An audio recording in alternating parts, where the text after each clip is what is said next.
Hi everyone, this is Wolf Branch Homestead.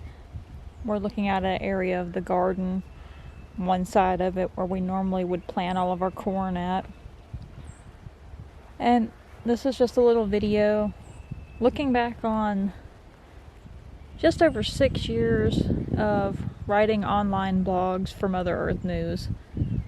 We wrote a post that's going to accompany this, just kind of looking back and talking more about the things we've written, sharing our appreciation, and also just kind of looking over some of the things that we've written over the past few years that have really stood out and things that the readers have responded well to.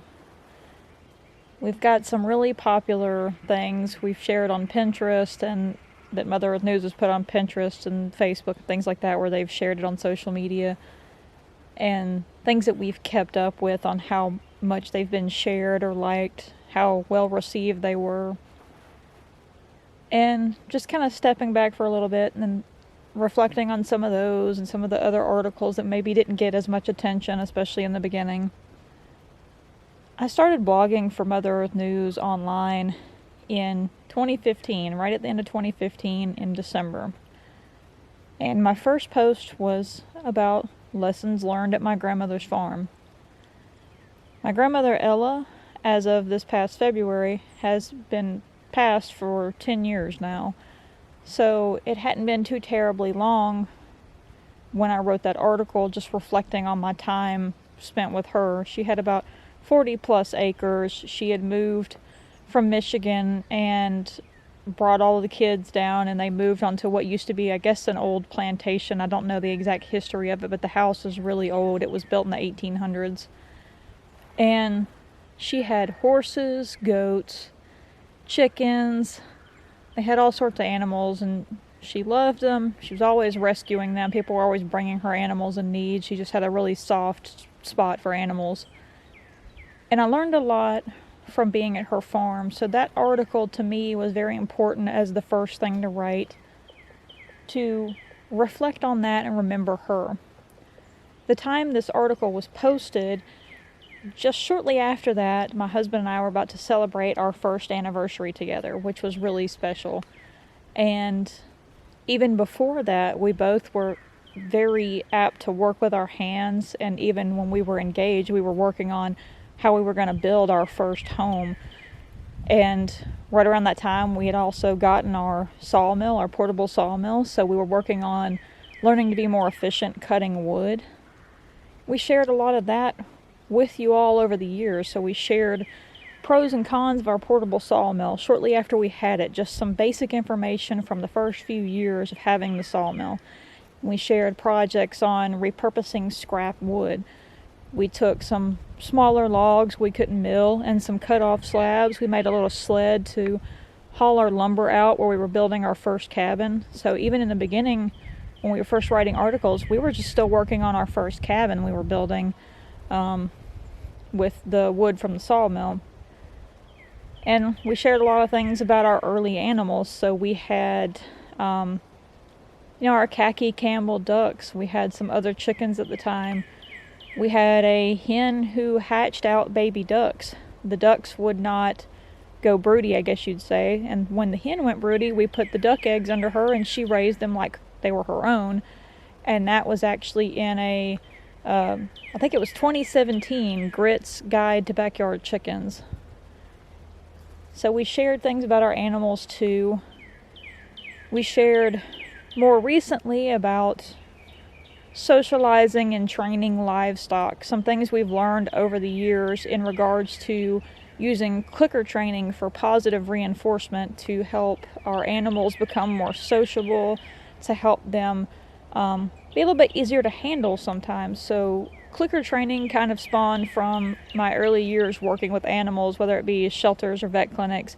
I really learned more about it when I was working at a shelter, and we had a person that worked with the dogs. He was taking animal behavior courses and introduced us to the clicker training.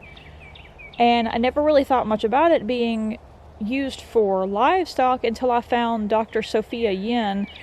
She's passed away now, but she did a lot to pioneer for positive reinforcement training. She was a really well-known animal behaviorist, and I saw articles where she had clicker trained chickens, and I didn't know it was possible. So we got inspired by that, and I started first training our little chicken that we still have now, Chicken Hawk. And she knows a lot of different things with that. She's really smart. She's very well food motivated, I guess you'd say. So over the years, we've trained our goats like that. We've trained our ducks like that. We had a article about clicker training our ducks, and had a video paired with that where we taught them to ring a bell. We've also done some fun interviews over time. So we've interviewed Scott Raley of Raley Farm and Field here in Alabama. Talked to him a little bit more about their farm, and him and his wife raise heirloom crops, especially corn. So they raise a lot of kind of hard to find corns. So one of them was Hastings Prolific, and we also did a 2-part article about growing Hastings Prolific. We had a chance to correspond via email with the daughter of Monty Roberts. Monty Roberts is a well-known pioneer for nonviolence in horse training and horsemanship. And it was a really neat thing to do. It was really nice to sit and kind of talk, via that, where his daughter was kind of typing things out for him and kind of relaying the messages, but still just to have the opportunity was a really nice experience. And we also talked to Dr. Grant Woods of growingdeer.tv. He's got a really popular YouTube channel, and he educates people on the best practices for land management for their wildlife, and also shows a lot of hunting. So they have management for, deer, turkey, information on predator control in the area, things like that. We've done some on making holiday gifts, and that's originally where the making a pine needle hand broom came from. And what started off as just something that, was for us at home, just to use something from the natural world around us to decorate during the holidays. We shared that, and then I went a little bit further and made an article about how to make a pine needle hand broom. And I had no idea that it was going to be as well received as it was. I didn't know that that would become the most Pinterest shared, one of the most read articles. I had no idea that it was going to be, popular on YouTube. In our Etsy store, Wolf Branch Art, that's been the most ordered thing that we've had, and we keep them in stock. Right now we've got some green ones available after a storm knocked over the top of a pine tree, but usually it's just the dried ones. And I didn't know that people would really enjoy that it would be that simple, but that a lot of people would appreciate it and would want to make them. And we learned over time from feedback from other people that it wasn't just for decoration like how we first intended it.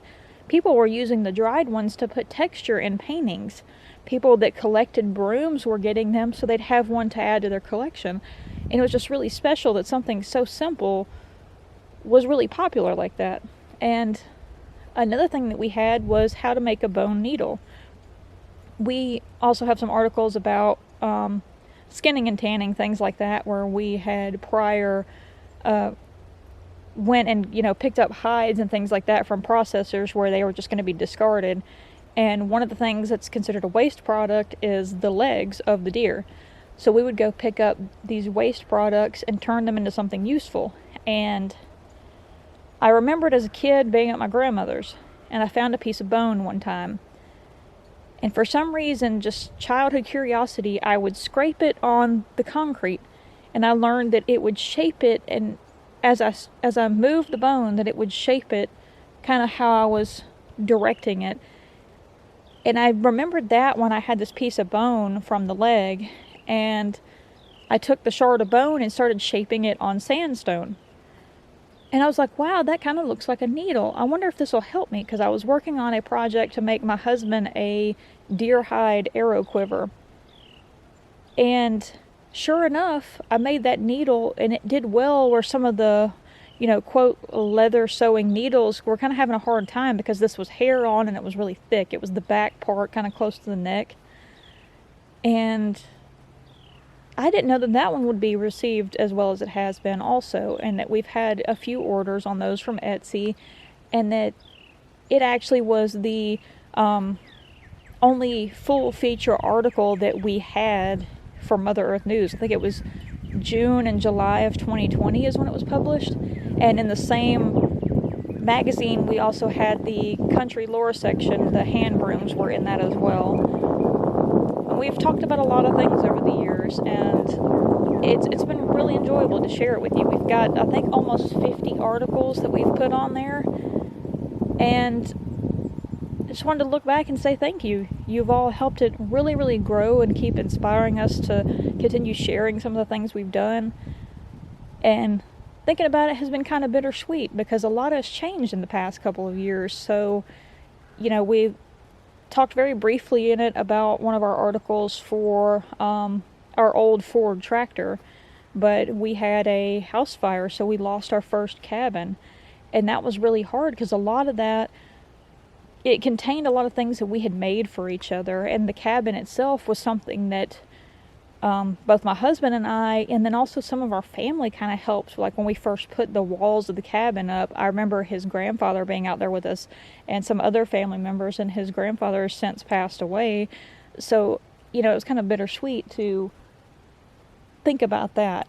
And not only that, not only losing, the house and losing people we love, we've lost very dear animals to us. We've had different losses like that, and it's been kind of hard because some of those animals were around before we had even been married and were really beloved by us, and then animals that we had got since we'd been married. So we've built another cabin, and this time we did it with logs instead, so it's been more of a learning process. So even though there's been a loss, there's been a lot of learning, and we've been able to share a little bit of that as we go along. Not quite as much as I would have hoped to, because we do stay very busy, but it's been really nice. And we just want to invite you, I know it's been kind of a long ramble here, but just to invite you to keep following along with us. So not only watching us here on YouTube, but we're also going to keep up our own personal blog and kind of put things on there. And it's, I think it's wolfbranchhomestead.wordpress.com, but I'll put it solidly in the description below where you can see what it actually is. And keeping up with things like on Etsy, that's kind of a small way how we support the things that we do. While we do have our own, things that we actually go do for work, it's still kind of a way for us to be, passively supporting ourselves. So it might not be much, but every little bit, whether it's a $5 hand broom or whether it's a bone needle or a deer hide or what have you, a pallet craft, it all is very important. It's all very valuable, and we appreciate it. And like I said, I just hope that you'll continue to follow along with us as we write more on our own and we make more videos. And I know that, I'll be honest, I like a lot of birding videos, so you'll see a lot of bird stuff on the channel, but we also want to share some things that are different, so it's going to be kind of a mix and match thing, whether it be glass bottle collecting or making stuff with deer hides. We're hopefully going to improve the way that we tan and do things this year and show you some more of that. We're going to try to get into picking up more waste from processors and tanning them and making more hair on deer hides that people will use for crafting or use for display with a mount or for rugs, things like that. And we're going to also get into some hair off and learn how to make really nice tanned buckskin, and just kind of share things like that with you where it's responsible crafting also. So like I said, I know it's been kind of a long rant, but we just wanted to recollect on that a little bit and just say thank you for following along over the past few years that we've been doing this, and hopefully you'll stay with us for a few more years and kind of give us some feedback on things that you'd like to see, things that you'd like us to write about, maybe something we've shown on the channel that I don't have anything written for.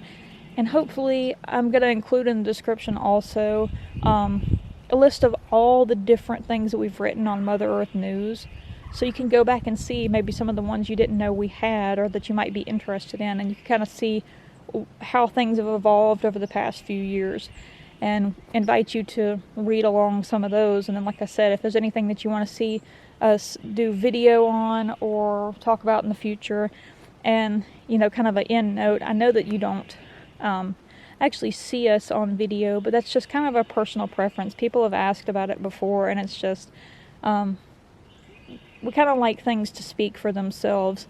Also, I guess I'd say, you know, I don't like to be on camera too much, so like I said, mainly it's just everything kind of speaking for itself. And hope that you'll understand as we kind of hold our privacy in that aspect, and that you'll enjoy just seeing things around us and hearing us talk about things without us being a distraction from the things that we're doing or showing. And another thing we're going to hopefully work on upcoming is doing, I think it's called Skillshare, where people will do videos of interesting things that people, you know, different skills people want to learn. And we're hoping, fingers crossed, it's kind of a thing where you, like you pay for a subscription or like a membership or something, like a pass basically, to watch that channel or to watch those videos. And the two things that we plan to put on there are going to be a true blue, in-depth, step-by-step, you know, follow along, listen to us narrate as we do it with the pine needle hand brooms of both the green and the dry. And then we also are going to do one about making the bone needles. So you're going to see these things hopefully way more in depth, with another aspect of possibly helping us with passive income. So hopefully if that comes out, maybe some of you will check that out and kind of help support us further. But again, just as the woodpeckers keep going off and all the birds, they're enjoying the fact that it's actually warm today. Just thank you again. Like I said, it's been 6 years of blogging with Mother Earth News Online. We've had a chance to share a lot with you, and we appreciate you so much, and hope you'll continue to follow along with us, and have a wonderful day.